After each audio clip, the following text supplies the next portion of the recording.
गोरखाओं की आवाज को बुलंद करने के लिए चैनल को सब्सक्राइब करें और खबर को लाइक शेयर करें।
Good evening, ladies and gentlemen. Jai Hind.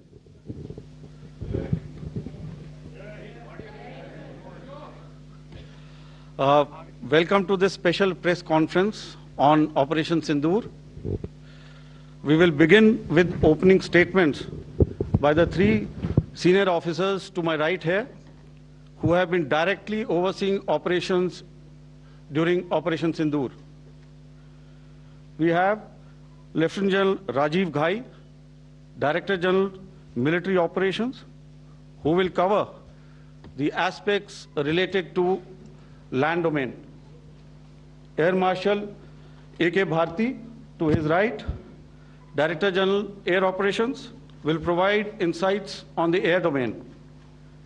And to my right is Vice Admiral A.N. Pramod, Director General Naval Operations, who will cover aspects on maritime domain. Following their briefings, we will move on to the question answer session. I now request the DGMO to commence the opening brief. Thank you, Sandeep. A very good evening to all of you, ladies and gentlemen. You are all by now familiar with the brutality and the dastardly manner in which 26 innocent lives were prematurely terminated at Pahalgam on the 22nd of April. When you combine those horrific scenes and the pain of the families that the nation witnessed with numerous other recent terrorist strikes on our armed forces and defenseless civilians, we knew that the time had arrived to make yet another compelling statement of our resolve as a nation. Operation Sindoor was conceptualized with a clear military aim to punish the perpetrators and planners of terror and to destroy their terror infrastructure. What I do not state here, of course, is the often stated determination of India and its intolerance to terror. It set into motion a very diligent and microscopic scarring of the terror landscape across the borders and the identification of terror camps and training sites. The locations that emerged were numerous, but as we deliberated more, we realized that some of these terror hubs were now bereft of any presence and had preemptively been vacated, fearing retribution from us. There was also a term of reference and our own binding, self-imposed restriction to target only terrorists and thus prevent collateral damage. There were 9 camps that you are now all familiar with, which were confirmed by our various intelligence agencies to be inhabited. Some of these were in POJK, while there were others that were located in the Punjab province in Pakistan. Nefarious places such as Muridke, the hub center of the Lashkar-e-Taiba, has over the years bred infamous characters such as Ajmal Kasab and the likes of David Headley. What followed was a careful scrutiny of each of these sinister locations, their layout, configuration, even the type of construction in each structure, and the terrain obtained around these. This was with an obvious intent to deduce and identify the exact vector that was required for their neutralization, as also the eyes in the sky that we would send up to ensure that we brought back evidence that we had indeed targeted what we set out to. The precise images of these engagements on that fateful and historical night have already been showcased during the first press statement on the 7th of May that was helmed by our Foreign Secretary. I have no doubt in my mind that we achieved total surprise, and those strikes across those 9 terror hubs left more than 100 terrorists killed, including high-value targets such as Yusuf Azhar, Abdul Malik Rauf, and Mudassir Ahmed, that were involved in the hijack of IC-814 and the Pulwama blast. The line of control was also violated soon after by Pakistan, and the erratic and rattled response of our enemy was apparent from the number of civilians, inhabited villages, and religious sites such as Gurudwaras that were unfortunately hit by them, leading to a sad loss of lives.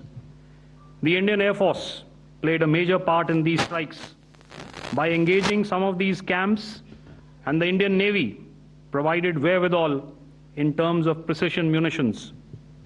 The Indian Air Force obviously had their assets up in the sky, and I will here request Air Marshal Bharti, the Director General of Air Operations, to detail for you the methodology that the men in blue adopted to successfully manifest this mission.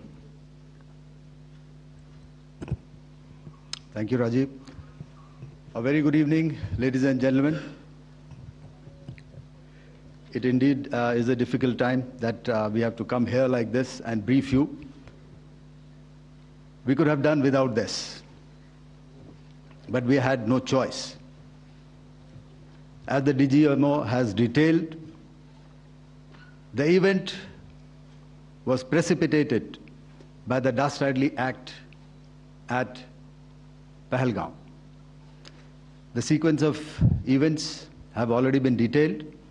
We carefully selected the targets, and out of the 9 selected targets, the target systems that were given to the Indian Air Force were the notorious training camps at Bhabalpur and Muridke, these being further from the international boundary. Through critical target system analysis, we analyzed what was to be done to annihilate these targets and plan to engage these targets with precision air-to-surface guided munitions so as to avoid collateral damage. The modalities of planning process I will not go through at this instant. However, what I would like to show you is the results that we achieved through our targeted airstrikes. Could I have the second slide, please? Yeah, change, please.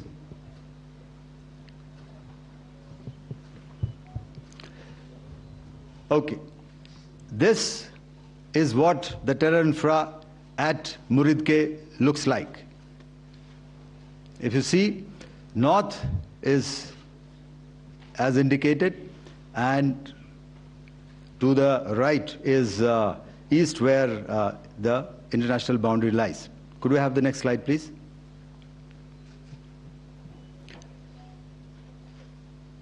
Orientating. Just go back to one slide. Okay. Please have a look at this red building, the series of buildings out here, and this empty ground. Next. If you relate, the empty ground is here, and you see this is the first weapon that is impacting. This is the impact point number 1 on Muridke training camp with our precision guided weapons on early morning 7th. Next, please. Keep your eyes glued for the second weapon coming in and the second impact on the selected target point. Next slide, please.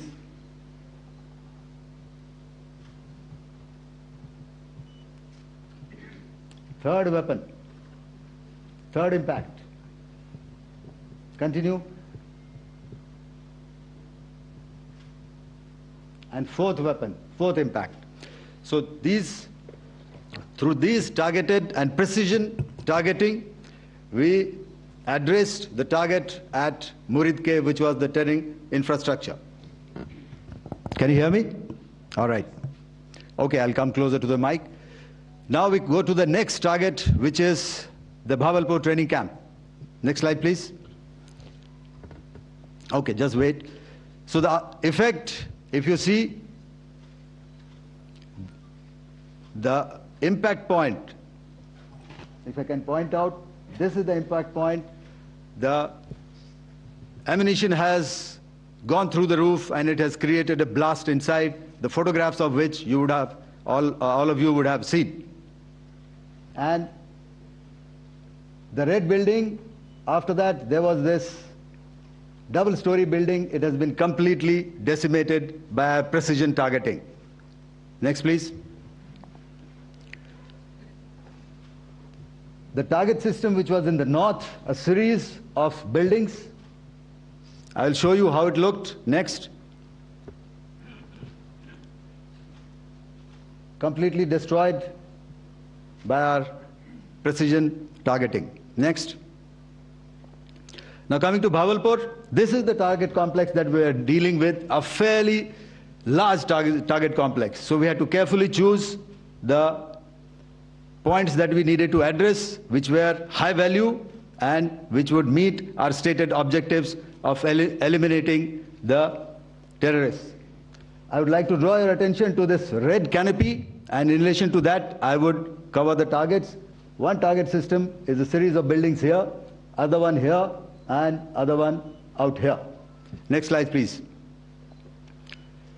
This is how it looked before, and this is how the building looked after the impact of the weapon. And orientation in relation to this red canopy, you can see here. Next, please. Before, next, and after. The roofs have completely collapsed. Next. This is the target system. Next. Precision targeting, and we have achieved our objectives here. Next. All right, so that was what we did on the 7th. Our objective was to address these two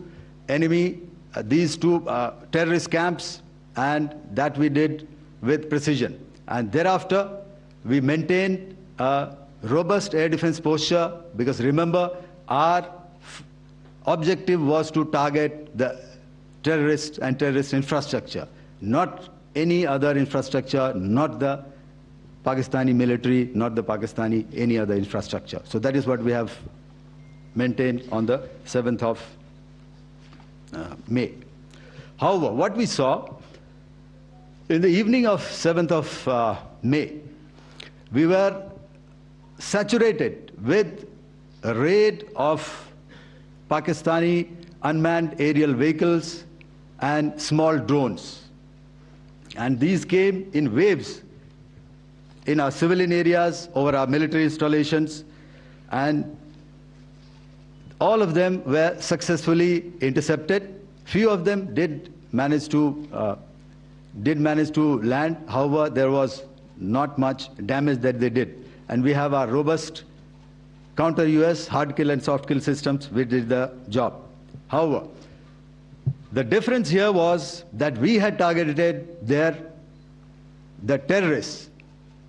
The adversary now has targeted our civilians and the military infrastructure. So it had to be responded to. So in a quick and calibrated response, that very night, we struck their radar installations at Lahore and close to Gujranwala, the LYT installation, to indicate to him that we are ready, yet we do not want to escalate. Our fight was with the terrorists and not with the Pakistani military establishment. Thank you. Thank you, Air Marshal Bharti. So, ladies and gentlemen, he's outlined operations not only on the night of 6th and 7th of May, when Operation Sindoor commenced, but also on the subsequent night. Being well aware and familiar with the congenital and impulsive nature of our adversary, and even though we did attempt to reach out and communicate our compulsions to strike at the heart of terror to my counterpart in the immediate wake of Operation Sindoor, the request was brusquely turned down, with an intimation that a severe response was inevitable and in the offing. We were, of course, prepared. Operations on the 7th and the 8th, Air Marshal Bharti spoken about. On the night of 8th and 9th of May, they flew drones and aircrafts into our airspace all across the borders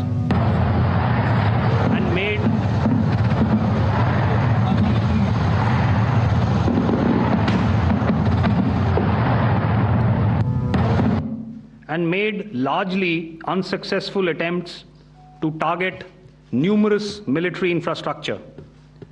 Violations on the line of control by Pakistan also commenced yet again and precipitated into fierce RT engagements. The air operations on the night of 8th and 9th of May, I'll yet again request the DG Air Operations to cover.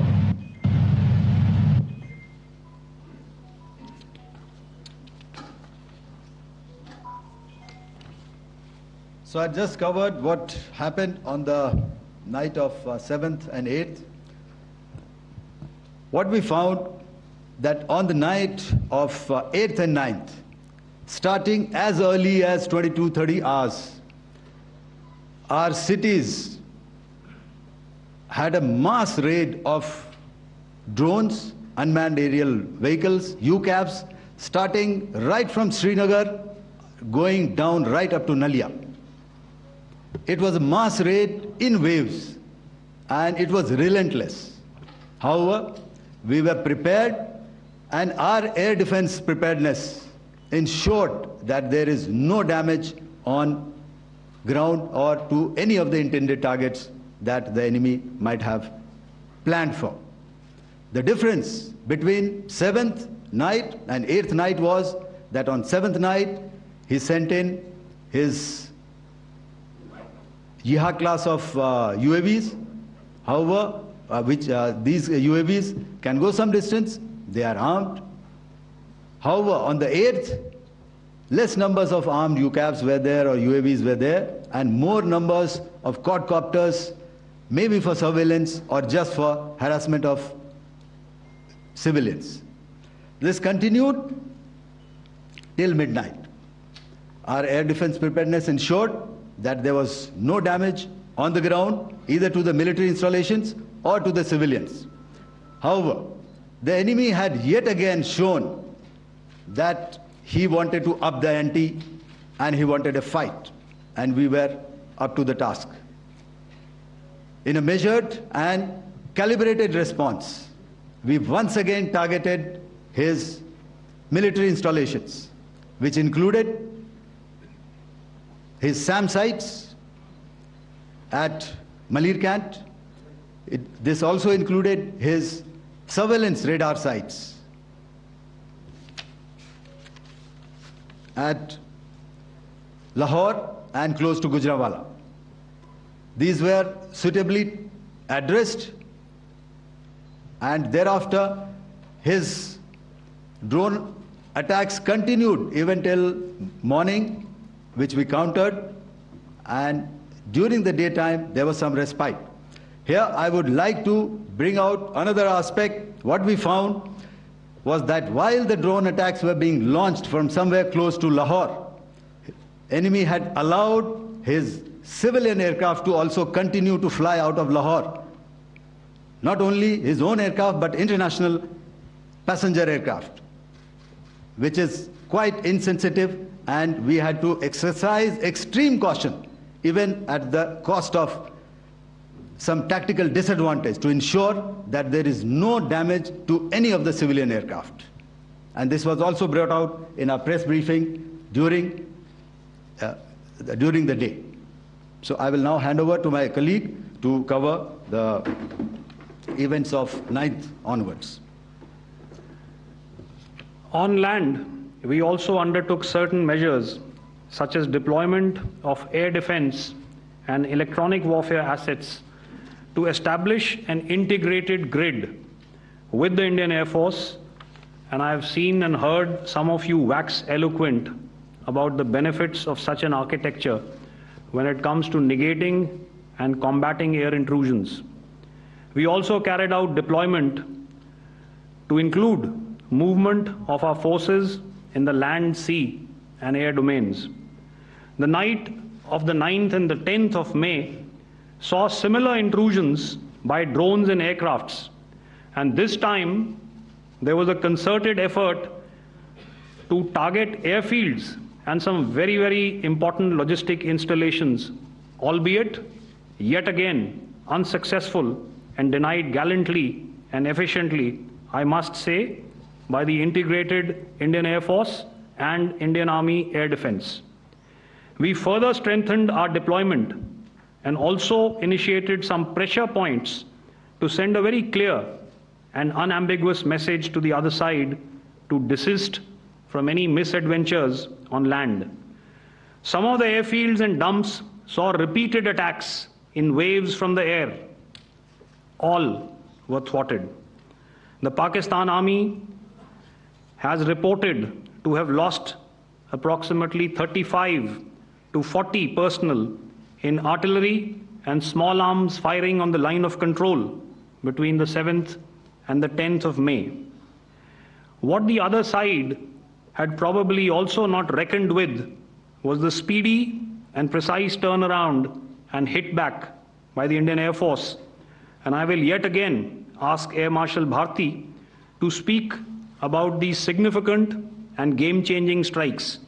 I will thereafter request Vice Admiral Pramod, my colleague and Director General of Naval Operations, to tell us about some very telling naval maneuvers in the Arabian Sea that exerted pressure on the night of 9th and 10th of May. Over to you, sir. Thank you. Commencing about 2000 hours, that is 8 p.m. local time, on 8th of May, several Pakistani unmanned aerial systems, drones, combat vehicles attacked multiple IF bases. These included Jammu, Udhampur, Pathankot, Amritsar, Bhatinda, Nal, Dalhousie, Thois, Jaisalmer, Uttarlai, Falodi, Nalia. These were almost simultaneous and they came in waves. All our AD guns and other systems were waiting for them. All these waves were neutralized by our trained crew using the air defense systems that they have, and also some of them were utilized using our legacy systems like Pechoras and IF Summer, which we have recently acquired. and some were neutralized by the Garud snipers. There was no damage on ground from these incursions and these mass raids, if I could call them, from the Pakistani side. However, following these relentless attacks on our air bases, on our forward positions, and on our civilian targets, this was time to convey some message to our adversaries. And therefore, a decision was taken to strike where it would hurt. And towards that, in a swift, coordinated, calibrated attack, we struck his air bases, command centers, military infrastructure, air defense systems across the entire Western Front. The bases we struck include Chaklala, Rafiki, and mind you, Chaklala is Islamabad. Rahim Yar Khan, Sakar, sending a clear message that aggression will not be tolerated. This was followed by strikes at Sargoda, Bholari, Jacobabad. We also struck the C2 centers at Murid, the UAE complex at Murid, Rafiki, radar at Chunia, which I will show you, Rahim Yar Khan airfield, and the unmanned combat aerial vehicle hangar at Sakar. I would like to reiterate here that we have the capability to target every system at these bases and more. However, it was only a measured response to instill good wisdom to our adversary to refrain from further escalation. IF response was directed only at military installations, avoiding civilian and collateral damage. I would now like to show you some of the effects that have been achieved as a result of our air operation.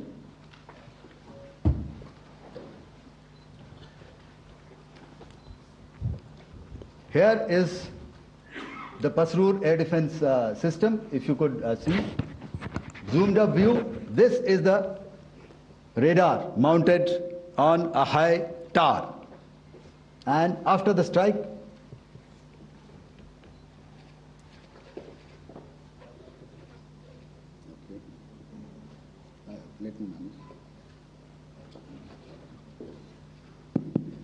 thank you. Can you hear me? Yeah, thank you. And after the strike, this is what has happened. This radar has been taken out, completely burnt. Next slide, please. The Chunia air defense radar, which was taken out on 7th and 8th. This is the radar site.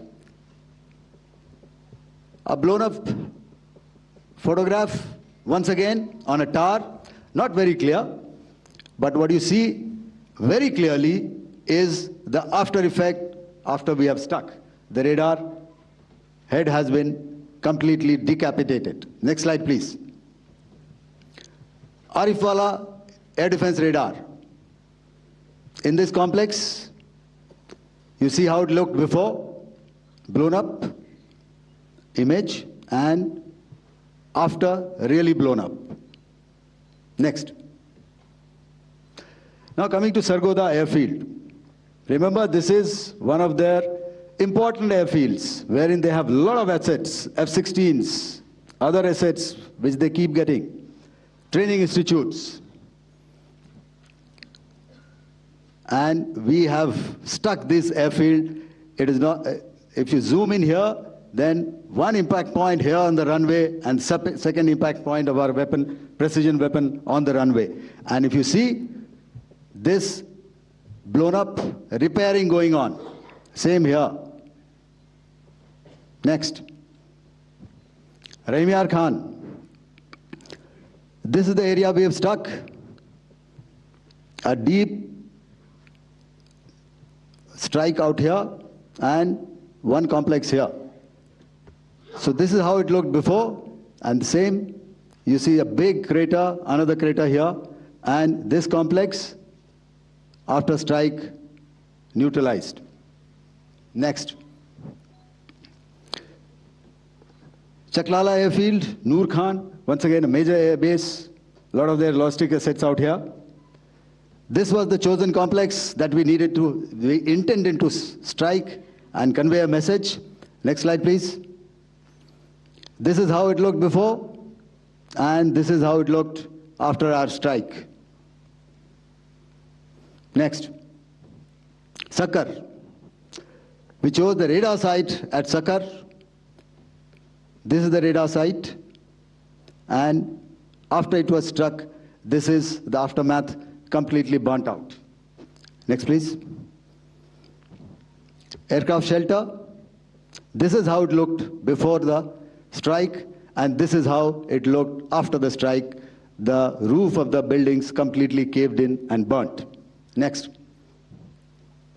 Bolari Airfield, aircraft hangar. This is how it looked before, and this is how it looked after the precision strike. Next. Jacobabad, aircraft hangar, and this is how it looked after. Next. So what I'm trying to convey here, ladies and gentlemen, is to start with, our fight was neither with the Pakistani military nor with anybody else who's there on the other side. Our fight was with the terrorists. We neutralized the terrorists that we selected to be neutralized, and thereafter we only maintained the air defense posture. However, we were relentlessly pounded by waves after waves, night after night, by his UCAVs, by his drones, and by his other unmanned aerial systems. And that left us with no choice but to retaliate, and yet our retaliation was calibrated, it was graduated, and it was proportionate. Thank you.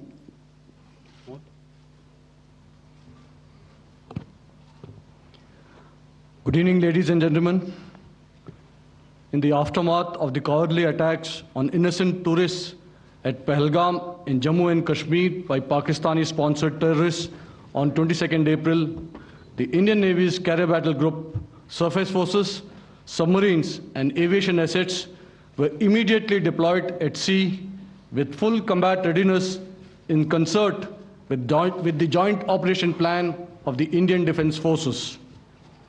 You may be aware that we tested and refined tactics and procedures at sea during multiple weapon firings in the Arabian Sea within 96 hours of the terrorist attack.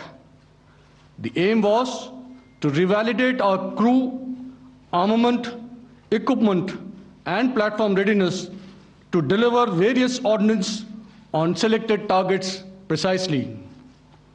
Thereafter, our forces remained forward deployed in the Northern Arabian Sea in a dissuasive and deterrent posture with full readiness and capacity to strike select targets at sea and on land, including Karachi at time of our choosing.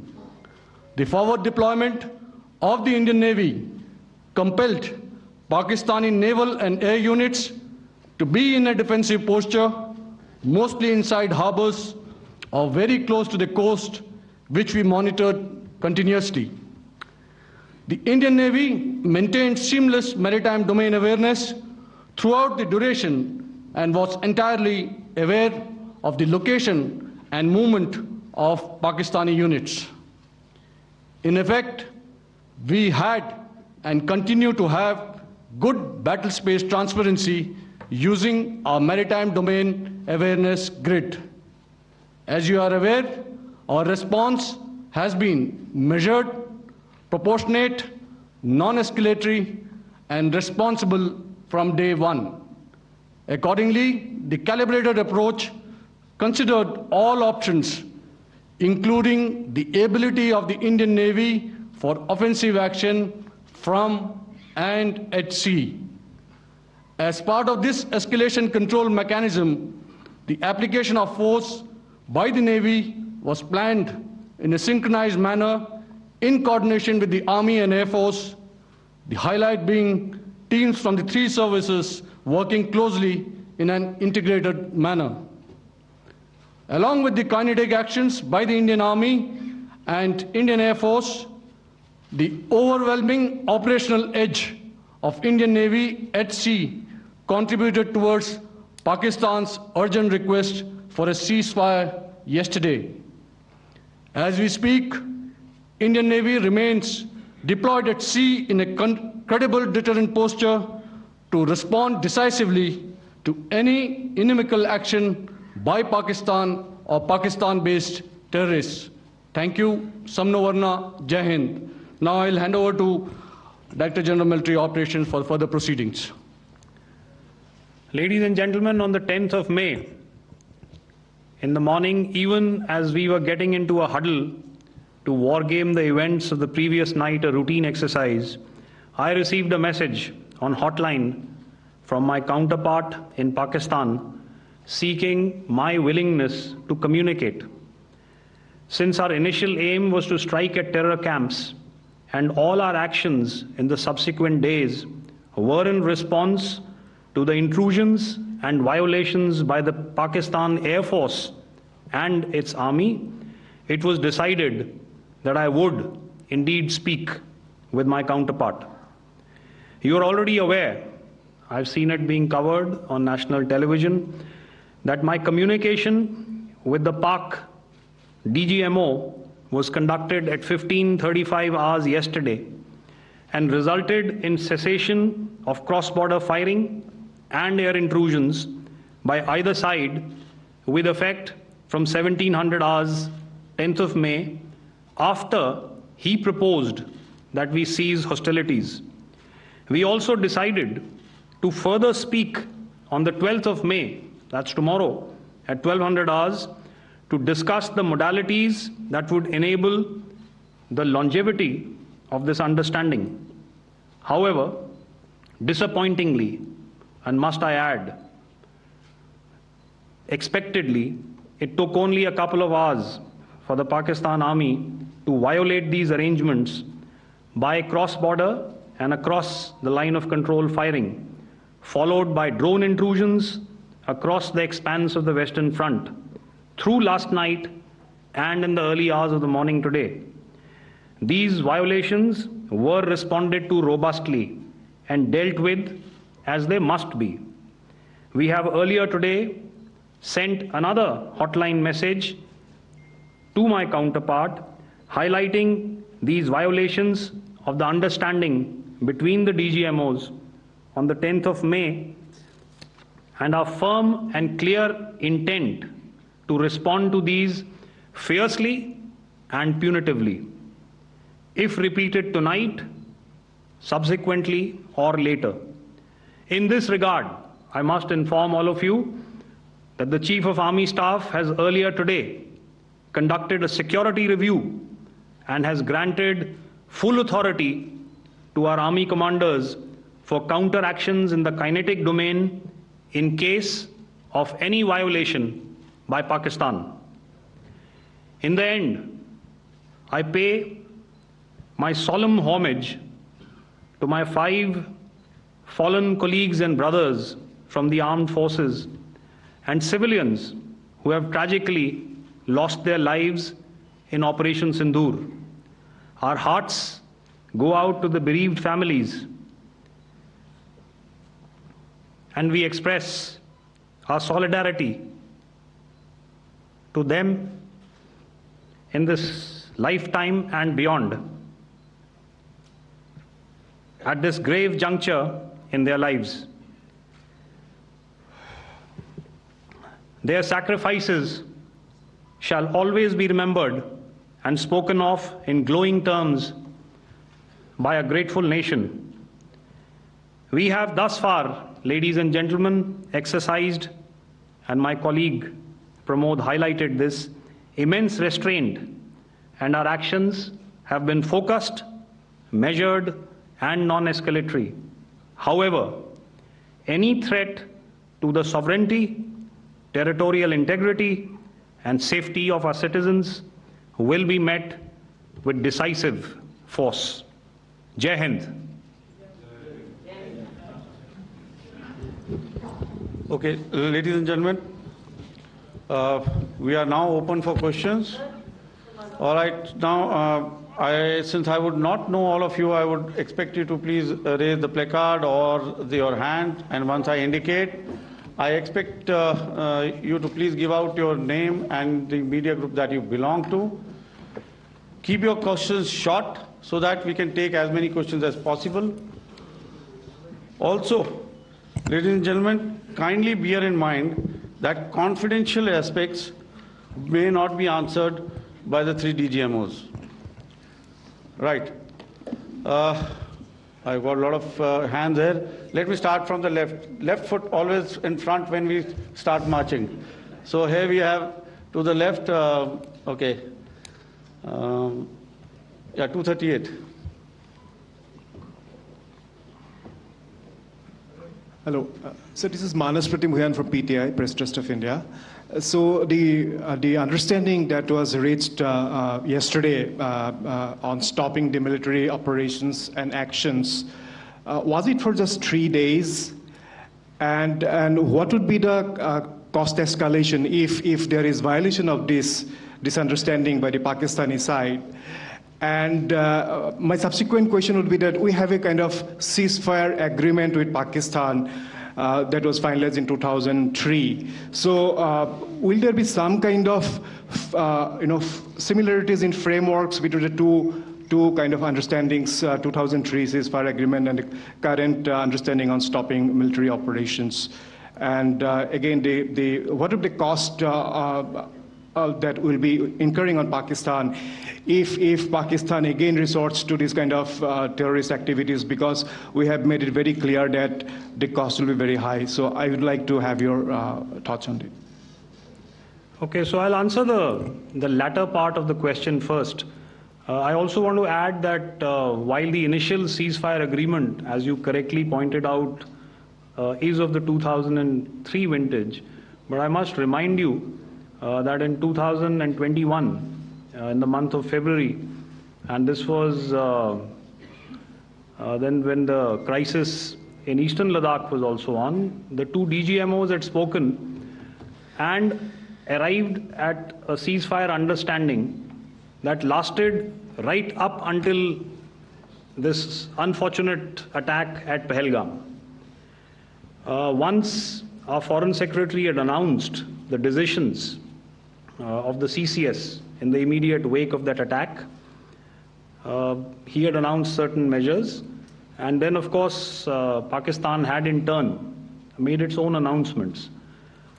Since then, there have been certain violations of this ceasefire understanding, and of course after the 7th of May, like I pointed out during my statement, that there have been numerous violations on the line of control especially, and of course along the international boundary by the Pakistan Army and the Pakistan Air Force. This understanding that we spoke about yesterday, no, it was not for 3 days. It was first to stop aggressive and hostile activities immediately, let that order and direction settle down for about 36 hours, and thereafter discuss modalities, like I said, to ensure its longevity. That is tomorrow, on the 12th of May. But unfortunately, we had a violation starting at approximately 1900 hours last night. And we've sent a communique, like I said, to the Pakistan Military Operations Directorate. And we will await as to what happens tonight. All right. The cost escalation, I'll leave it to your best imagination. I've already said that the response will be fierce and punitive. Now, the right foot forward. Yeah. 163.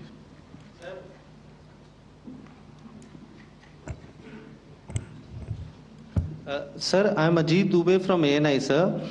Sir, my question is that you talked about the loss of lives to the Pakistan army, that was around 35 to 40 kills secured by the Indian army. Sir, can you tell us what would be the total loss of life to the Pakistan army in both army and air force attacks, sir? And how good was the performance of the BrahMos, Scalp and the S-400 during the operations? And sir, since we have... Sir, just one line. No multiple questions, please. Sir, all right. And since, sir, we have achieved such a spectacular, we have made good achievements in this entire operation, can we say that we have emerged victorious, or we have a big upper hand over the Pakistanis in this entire conflict? Thank you very much, sir.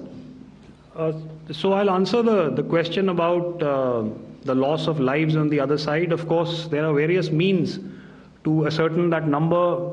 There is information from various agencies that come in. There are, of course, on the line of control, other ways to find out as to what has been the effect of what you are doing there in ceasefire violations.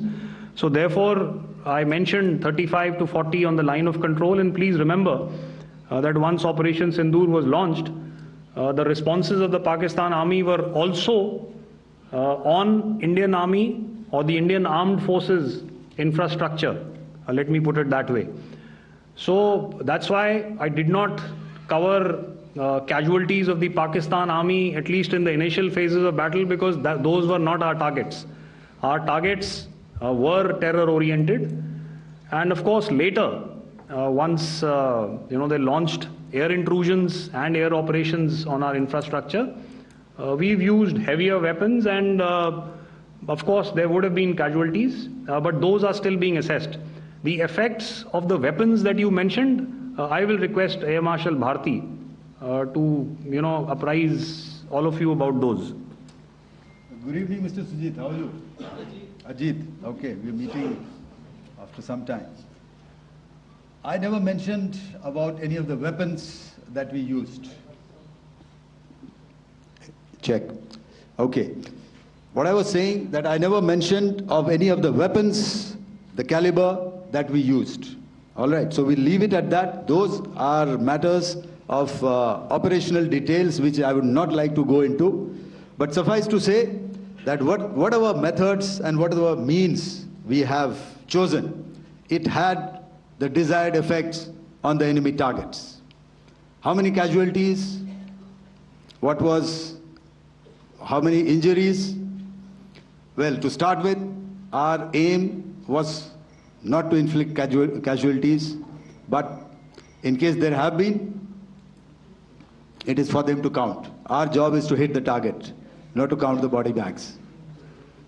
And the last part of your question, I wonder if you read out the tweet on ADG-PI at midnight once we'd done what we had to in Operation Sindoor. And that's credit to my friend here on the left. Justice has been served, Ajit. That is all that I will say. Ajit, I'll request you to, refrain putting words into his mouth. All right. Yeah, I'll come back to the left. 147. Sorry, 47. No, 47. Did I see it here or? Yeah. Good evening, gentlemen. Sorry, 147. I saw it there. Sorry. Yeah. Since I've already said 147. Start, please. Hi, sir. Good evening. This is Shivam Patel from Reuters News Agency. Thank you for giving me the opportunity. My question, sir, is how many military targets did Indian Armed Forces strike in Pakistan in response to the attacks from Pakistan? How were these targets selected? And how many troop casualties have been there in total on both sides, if you can give details? Thank you. I'm sorry, where are you? I haven't spotted his... He's to the right. Okay. Can you just repeat that for me, please? Sure, sir. So my name is Shivam Patel. I'm from Reuters News Agency. My question is, how many military targets in total did the Indian Armed Forces strike in Pakistan in response to the attack from Pakistan? How were these targets selected? And how many troop casualties have been there on both sides, if you can? So you're speaking of the targets that I mentioned in the wake of the attack at Pahalgam, right? Yeah, I think it's amply clear to everybody here that the Pakistan army has not crossed the international boundary, neither in the plain sector nor on the line of control. So the intrusions have been in the air. There have been certain attempts on the line of control when ceasefire violations have been on to try and infiltrate and carry out and perpetrate activities that we are all very well familiar with. Whether these are by terrorists or by the Pakistan army or its special forces and commandos is difficult to say, but each of these have been effectively thwarted. So therefore, as far as engagements of military targets on the other side is concerned, I thought Air Marshal Bharti covered those very well and in detail, and he also mentioned as to how they went about targeting those. I think those images were very clear and very, very graphic in telling us as to what we needed to hit. And you'll remember right at the outset I said that we even went into what was the construction in each of these locations and therefore decided on the vector that had to be utilized. May I? Please. Okay, if I could add to what the DGMO has said, I have already detailed the targets. Now, whether it is X numbers or Y numbers is that is immaterial. And what damage have we inflicted? You have seen. What are the casualties on the other side? As I said, that is for them to count. As far as we are concerned, from the air defense side, if they had a choice, they would have definitely come in. They are fighters, there are more numbers of UCAVs. It is not that they did not intend to come in. It is only that our robust AD posture prevented them from coming in. So that must be known, and that must be realized by all the audience here. Yeah, I'll come to the left now, 24.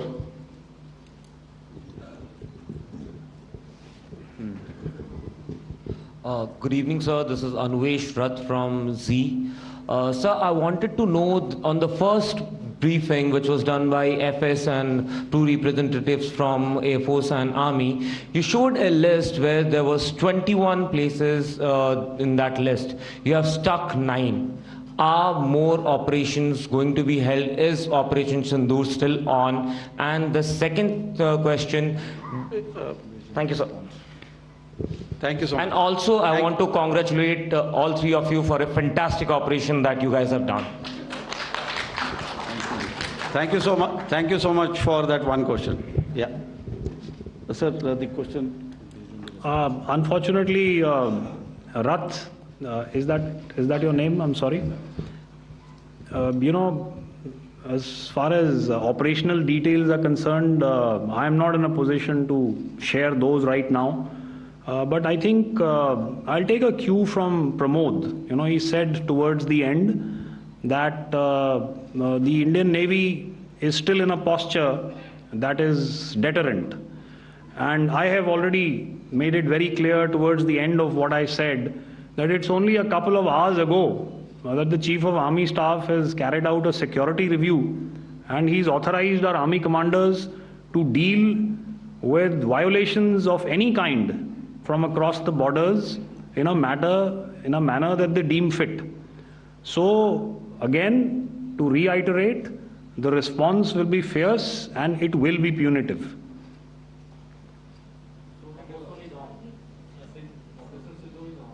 Yes. 163. I'll go back this side now. Yeah, 255. She said middle wale kya karenge, so 255. Oh, sorry. Good evening, sir. I'm Shailesh from National Defense. Please allow me, first of all, to pay my gratitude for protecting us Indians. Thank you very much.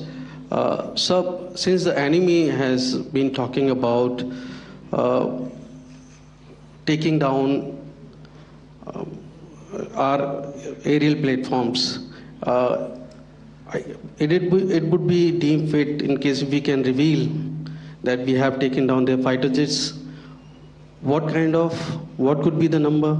Though you said that they may be not good to reveal the platforms, but since this has come from various quarters in Pakistan, so I believe that we need to answer, in case if you can, sir, if you may allow.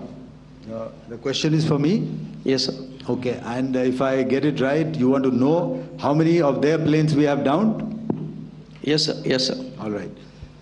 See, as I said, their planes were prevented from coming inside our border. All right. So we do not have the wreckage with us, but definitely we have downed a few planes. Numbers, we would not like to hazard a guess out here. Okay. I have the numbers. Okay. And we are getting into the technical details of it to establish it.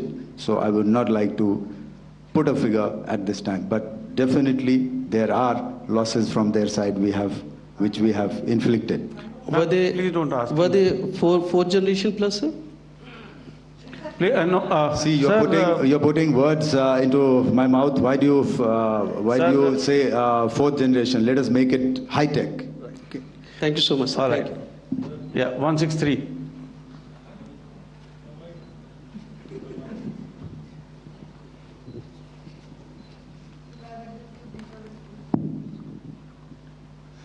Sir मैं मंजीत नेगी हूँ आज तक से। मेरा सवाल ये है कि इस पूरे ऑपरेशन में जो आतंकी ठिकानों को निशाना बनाया गया, क्या नंबर्स कुछ बता सकते हैं कितने आतंकी मारे गए? कुछ नाम सरकार मतलब कुछ नाम मीडिया में आए भी हैं जो बड़े उसके मास्टरमाइंड थे।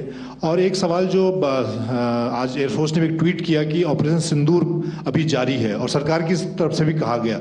और पिछली बार जब विदेश मंत्रालय की प्रेस कॉन्फ्रेंस पहली हुई थी उसमें वो लिस्ट दिखाई गई थी कि 21 टेरर कैंप आइडेंटिफाई किए गए हैं। तो क्या जो बाकी बचे हुए टेरर कैंप उन पर भी कार्रवाई होगी? और एक नंबर अगर आप बता पाएं कितने टेररिस्ट मारे गए? Sir before you answer sir before you.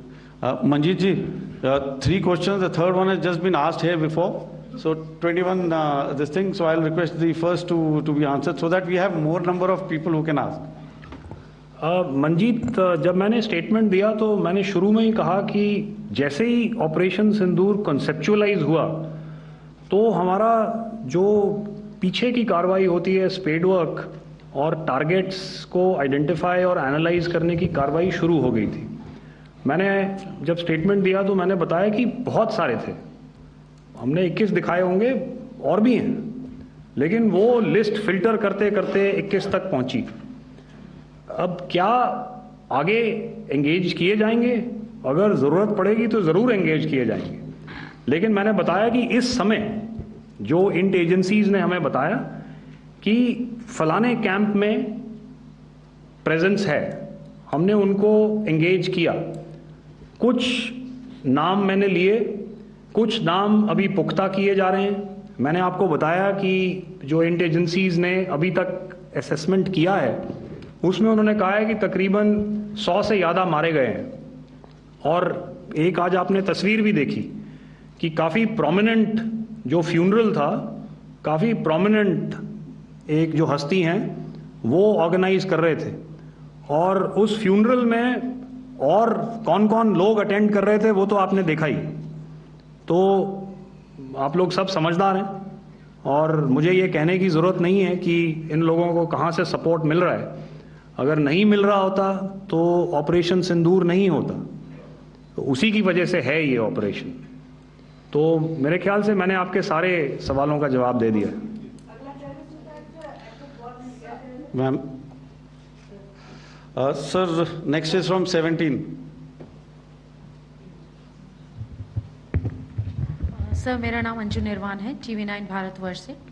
Sir मेरा सवाल ये है कि ऑपरेशन सिंदूर में हमारी जो इंडियन नेवी है उसके बारे में सर थोड़ा सा बताएं कि किस तरह की उसकी भूमिका रही, क्योंकि हमने इस दौरान सर देखा कि बहुत सारी स्पेकुलेशन भी रही और ये बोला गया कि कराची तक हमारी नेवी ने ऑपरेशन किया है। तो सर इस पे थोड़ी सी क्लैरिटी चाहिए। और सर हमने कौन कौन से फाइटर एयरक्राफ्ट डाउन किए हैं, अगर उसका भी थोड़ा सा क्लैरिटी मिल जाए तो अच्छा रहेगा। तो मैं आपका पहले सवाल का जवाब दूंगा। I will make few sentences and leave it for your imagination. First of all, as I mentioned, we have quantitative and qualitative edge to deliver a massive blow to our adversary, and we completely dominate in the maritime front. Indian Navy's action is part of the escalation ladder mechanism which we have worked out amongst 3 services. This time, if Pakistan dare take any action, and Pakistan knows it, what we are going to do. That's all. Okay. आपके सवाल का जवाब मैं पहले दे चुका हूं। आपके सवाल का जवाब मैं पहले दे चुका हूं, इसलिए मैं बस उस तक ही सीमित रखूंगा और इतना कहना चाहूंगा कि आने वाले दिनों में आपको खुद ही पता चल जाएगा और ऐसी बातें छुपी नहीं रहती हैं, तो पता चल जाएगा। So at this time we'll just let it be. Okay, ladies and gentlemen, we have 1 or 2 more questions, sir. So please, they are going to be outside. You can speak to them there also. 104.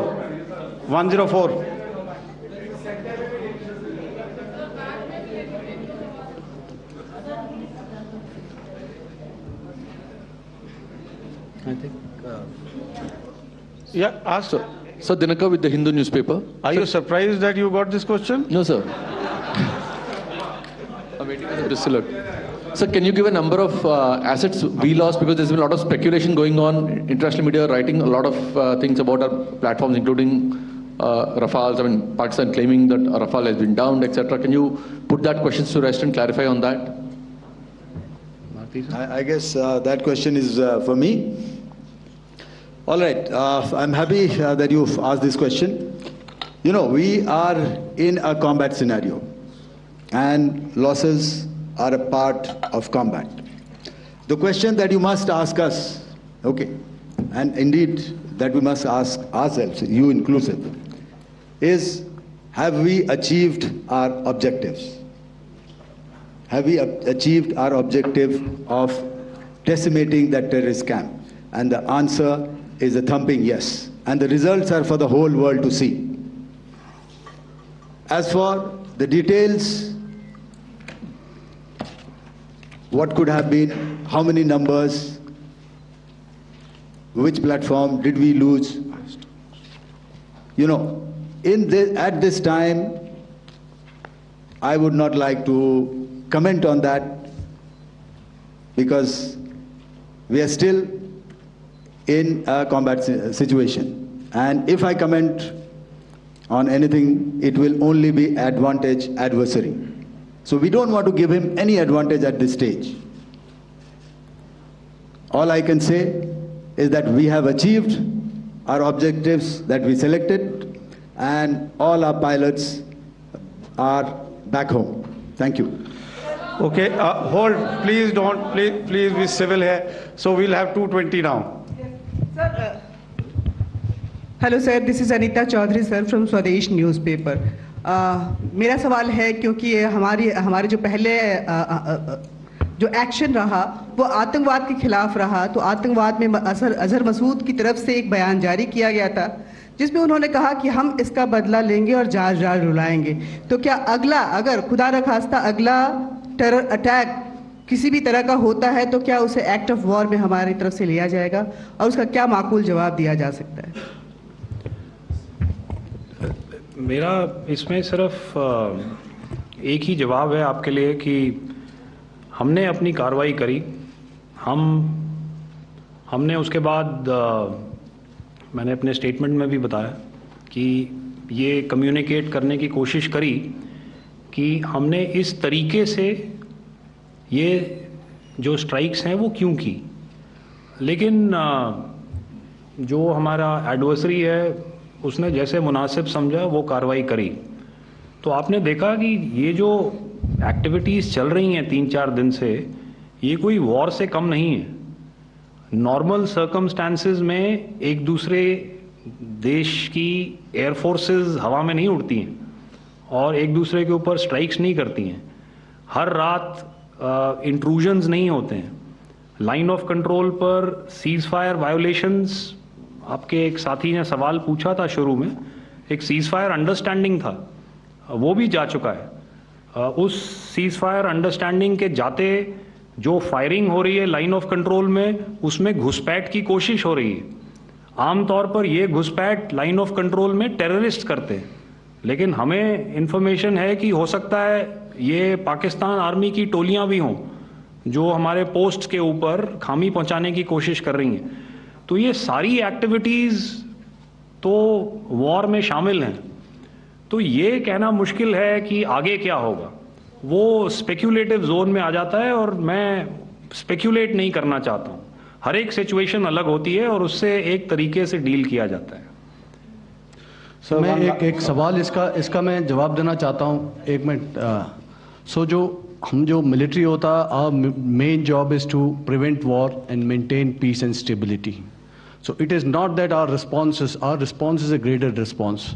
That means अगर किसी ने किया तो उसको graded उसमें किया, जैसे terrorist action हुआ तो what we did is a terrorist action and we destroyed all the terrorist camps. उसके बाद आपने देखा कि उनने थोड़ा सा कोशिश किया तो हमारे एयरफोर्स और आर्मी ने क्या किया, तो मिलिट्री टारगेट्स हैं उनके ऊपर थोड़ा। So our aim is to maintain peace and tell our adversary that you do this and the response will be bloody. Okay, now as per the, please, we'll have 166 and 25 and after that no more please. Sir, this side. Ladies and gentlemen, please maintain, I request you to please be quiet. Jal Ghai? No. This side, sir. We have only 2 questions left, 166. Yeah, please ask. So I'm Rahul Singh from Hindustan Times, sir. So you were totally on top of the game in the kind of losses you've inflicted on the enemy. I mean, we saw those slides and everything. So it kind of comes across that you were batting it 99 and you decided to declare your innings. What are your thoughts on that, sir? And do you think, are you weighing the option of the Pakistan army using this time, buying this time of the so-called ceasefire or the understanding? And you talked about how they could not be trusted. So buying time to kind of build up their war reserves, getting stuff from their friends like Turkey or China, are we considering that possibility, sir? Look, see, the call came from the Pakistani side to speak about cessation of hostilities. What pauses mean during such conflicts is known to everybody. I don't want to go into the pros and cons of how preparation for war is made. That is a process in itself. But I think my senior colleague here, the DG Air Operations, spoke, or he alluded at least, to what this operation was precisely and specifically meant for. And I think that's something that we achieved, right at the outset. Had we had the option not to go further, we probably wouldn't have. But we've been compelled to be in this situation. And as you've seen, the armed forces of India, and you've got the 3 Director Generals sitting here, we are always prepared to face any eventuality. And like I said, that's for the sovereignty, the territorial integrity, and the safety of our citizens. So whatever has to be done will be done. I'm not so concerned about what Pakistan will do in this time. I'm only concerned about what we will do. We have a roadmap and a plan, and we will follow it diligently, and we will follow it to the T. That's the contention that I want to make here today. Ma'am, please. Okay, the last question, and ma'am, 25. She's been asking since the first one. Sir, I'm Nandit. Sir, She's not asked a question. Sir, I am Nandita Dagar, DAGAR from DD News and DD India. Sir, I wanted to ask you that my question is to General Ghai. Sir, you spoke to your counterpart yesterday and the Pakistani counterpart. Sir, what is the Indian Army's assessment that despite that agreement, that talk that you had, despite that agreement coming into effect at 1700 hours yesterday, why did they violate it? And number two, yesterday at the Joint Defense Ministry and Foreign Ministry briefing, Wing Commander Vyomika Singh and Colonel Sophia Qureshi had told us that we have cited the Pakistani troops amassing at the borders and at the LOC. Sir, has that situation changed? Have they withdrawn? And sir, if in case, despite now there is a lull, of course, but if tonight again the enemy again carries out shelling and aerial intrusions through drones, what is going to be our response, sir? Thank you. So without outlining the specifics of that response, I've already made it clear that there will be a response and it will be fierce and it will be punitive. Why the Pakistan Army chose the option of violating the understanding that was arrived at earlier yesterday, I think that's a question that we best answered by the Pakistan DGMO. I wouldn't be able to, give you that. But, in situations such as these, and if you go back into any conflict, sometimes these understandings take time, to fructify and manifest on ground. But without, getting into the reasons, it is our mandate to be prepared at all times, and that we were. It's not as if because there was an understanding we weren't prepared. I must tell you that the armed forces were on a very, very high alert, and they continue to be in that state even as we speak. All right. Ladies and gentlemen, please, ma'am, please. Okay, thank you so much for coming today. Those who have missed asking a question, those who have missed, see, I knew I'll grab this attention from you like this. Those who have missed the opportunity to ask a question can give me a written one. I will definitely get back to you with that. And also, they are they are invited for a cup of tea in my office day after tomorrow. Thank you, ladies and gentlemen.